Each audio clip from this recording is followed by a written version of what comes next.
Malam, Pak. Selamat malam, Bapak Pendeta Manubulu. Iya, malam. Begini, Bapak Pendeta, saya mau bertanya tentang perihal anak domba ini tadi ya. Saya jadi bingung tentang perihal anak domba ini. Apakah Yesus itu diibaratkan anak domba? Ya, betul. Anak domba. Betul ya, anak domba. Lalu saya juga dengar tadi bahasanya Bapak Pendeta mengatakan Yesus tidak kawin, benar? Betul. Nah, tolong Bapak bukakan Wahyu 19 ayat 7. Wahyu 19. Wahyu 19 ayat 7. Wahyu 19 ayat 7. Sebentar. Ya, sebenarnya banyak yang mau saya bahas tuh, tapi kan kelamaan ya, nanti. Silakan Anda bacakan, silakan. Dari pihak Bapak Pendeta saja yang bacakan biar semuanya dengar. Saya bacakan, biar tidak kesannya. Ya, silakan bacakan. Iya. Wahyu 19 ayat 7 ya Pak ya. Marilah kita bersukacita dan bersorak-sorai dan memuliakan Dia karena hari perkawinan anak domba telah tiba dan pengantinnya telah siap sedia. Itu Pak? Ya. Nah, jadi anak domba ya benar. Jadi anak domba itu kawin ya Bapak Pendeta? Ya, kawin di sini bukan kawin dagingnya ya. Di situ kita harus mengerti bahasa silakan.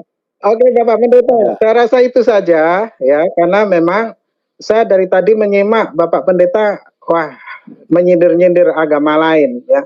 Jadi silakan Anda salto-salto dengan ayat itu ya. Karena saya dulu pernah bertanya pada Anda. Begini saya jelaskan. Gini saya jelaskan, sebentar saya jelaskan ya. Itu di situ tuh perkawinan anak domba ya. Kita ini punya logika harus cerdas. Anak domba itu bukan urusan kitab suci untuk dikawinkan di surga. Itu bahasa-bahasa kiasan, ya. Kenapa dia disebut anak domba? Karena pada waktu dia dibawa ke kayu salib, dia itu tidak memberontak, tidak melawan. Makanya dia disebut sebagai anak domba. Itulah yang dikenal kalau di Muslim itu sebagai hari raya korban. Nah, di dalam kekristenan, di dalam Alkitab, korban itu sudah darah Tuhan gitu loh. Jadi jelas ya.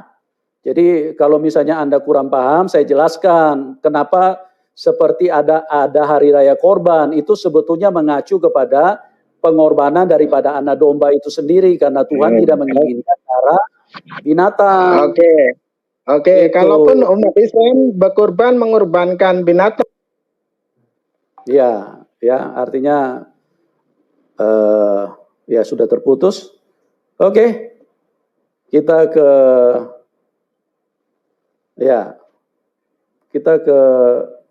Rangga Susena. Ya. Selamat malam. Selamat malam. Ya, ini saya bertanya kepada Ibu Siti Aminah atau kepada Pak Manubulu ini? Ya, kepada saya boleh. Silakan. Kalau kepada Bu Aminah boleh nggak? Ya, bertanya aja dulu, nanti dijawab. Ya, tadi di awal saya masih ingat mengutip Lukas 2 ayat 11 ya. Bisa ditampilkan nggak ayatnya? Lukas berapa, Pak? Linknya penuh. Lukas 2 ayat 11. Lukas 2 ayat 11. Hari ini telah lahir bagimu juru selamat, yaitu Kristus Tuhan di kota Daud.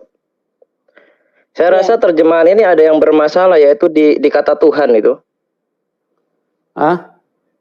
Ya, karena ini bukan Theos ya, tapi ini Kurios ya. Bisa bacakan dari bahasa Yunaninya ya. Kurios menurut siapa? Nah, ini bentar. Menurut teks Bizantin, oti etexte umin semeron soter os estin Christos Kurios en polei David. Nah, di sini Kurios ya. Kalau di sini Theos saya setuju kalau itu Tuhan. Karena nanti ada di dalam Kejadian pasal 27 ayat 29 di sini Abraham disebut kurios. Bangsa-bangsa akan takluk kepadamu dan suku-suku bangsa akan sujud kepadamu. Jadilah tuan atas saudara-saudaramu. Bahasa Yunaninya gini di dalam Septuaginta. Kai douleu sa tosan soi etne kai proskunesos usin soi arhontes kai ginou kurios. Nah, di sini Abraham juga kurios. Nah, Yesus kurios. Kenapa kok Abraham tidak jadi Tuhan kalau begitu? Ya gini. Ini gimana Bu Deborah? Sama-sama kurios kok, yang satunya gini. Tuhan, yang satunya bukan. Gini Mas Rangga, ya, Anda kan bertanya di sini ya. Iya, saya bertanya. Anda Memang itu kan bertanya, ya, kalimat saya jadi- kalimat bertanya itu. Interrogatif ya. Bertanya. Ya oke, saya sudah kasih clue-nya di awal. Ya, ini bukan ruang untuk berdebat, ya. Jadi kalau kita jawab, Ya, Anda tidak usah silakan dijawab. tidak usah memaksakan pendapat Ya, silakan Anda. dijawab karena sama-sama kurios kok, yang satunya. Ya, mau kurios kah, mau kuros kah, mau kures kah, mau kurais kah, bagi kami itu tidak urusan dengan kami. Dan harga mati firman Tuhan itu mengatakan Kristus itu adalah Tuhan. Ya.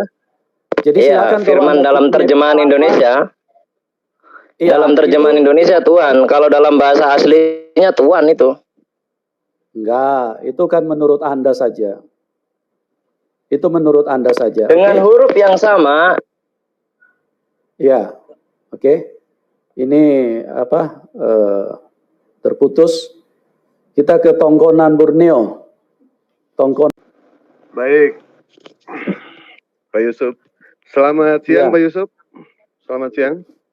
Ya, selamat malam Pak di sini. Oh, malam di sana ya, Pak ya? Oh, Iya. saya bertanya ke siapa, Pak? Ke Bapak atau ke Ibu Ya, Siti ini? silakan aja Pak. Pertanyaannya diajukan aja. Bapak posisi di mana nih? Saya di Belanda? Amerika ini, Pak. Di Amerika. Oh ya, silakan.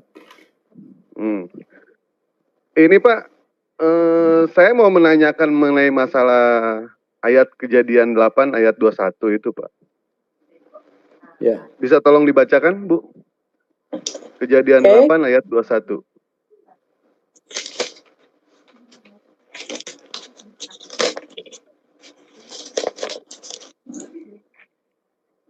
Kejadian 8 ayat 21 ya Pak ya.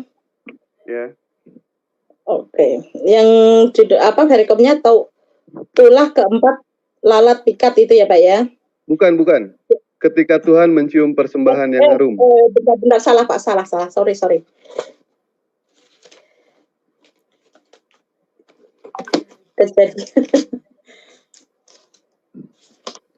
Oke. Kejadian 8 ayat 21. Oke. Oh ini ya.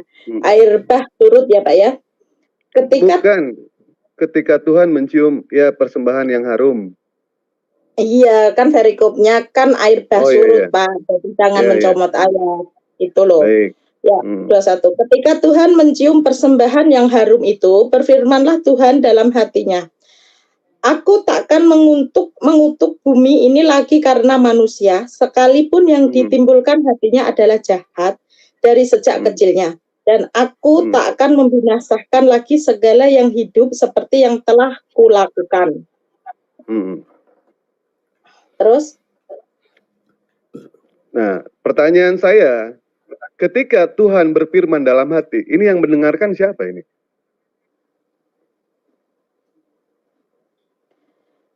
Kan dalam hati, Pak. Iya, yang mendengarkan siapa? Kok bisa dicatat ayatnya ada? Ya jadi begini Pak Mahadewa, Pak Bapak Kristen apa Islam Pak? Saya Muslim, Pak. Oke. Jadi itulah ajaibnya Tuhan Yesus, ya. Oh, ajaib. Itulah hebatnya Tuhan Yesus karena Tuhan Yesus itu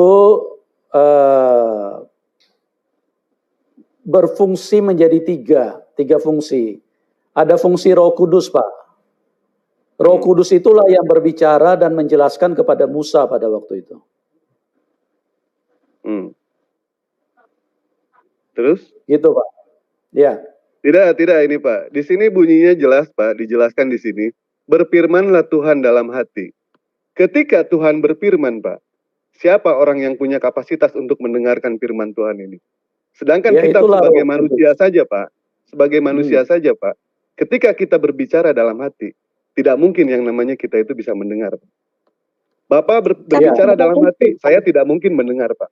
Mau setinggi apapun orang itu, mau sesakti apapun dia, baik itu seperti Angling Dharma ataupun Brahma Kumbara, ini tidak akan sanggup Pak untuk mendengar ketika Tuhan berfirman Ya, dalam hati. Begini Pak Mahadewa, itu kan kalau menurut logika manusia, menurut akal manusia. Tapi kalau menurut cara kerja Tuhan yang tidak terbatas, segala sesuatu itu mungkin. Tuhan itu satu, tapi dia 3 fungsi. Ada fungsi Bapa, Putra, dan Roh Kudus. Nah, Roh Kudus itulah yang berfungsi untuk menjelaskan kepada hamba-hambanya apa yang ada di dalam hati Tuhan. Itu. Makanya lantas yang siapa siapa itu? Nabi Musa tidak mendengarkan, tapi Roh Kudus yang ada di dalam Allah itu sendiri, dia yang mengerti, dialah yang jelaskan kepada Musa. Di sini tidak ada penjelasan Roh Kudus Pak, di sini Pak. Jadi Bapak jangan ngarang cerita, di sini nggak usah ngarang cerita Bapak. Di sini jelas disebutkan, berfirmanlah Tuhan dalam hati. Sebentar Pak, diam dulu. Bapak jangan memaksakan otak Bapak di sini. Bapak kan bertanya, saya jelaskan, Bapak kalau tidak percaya ya Bapak silakan keluar dari link ini. Bukan tidak percaya Pak, justru di sinilah. Ya, artinya susah ya dijelaskan sejelas apapun, tetap aja mereka nggak bisa nangkap. Ya, mereka bertanya dijelaskan.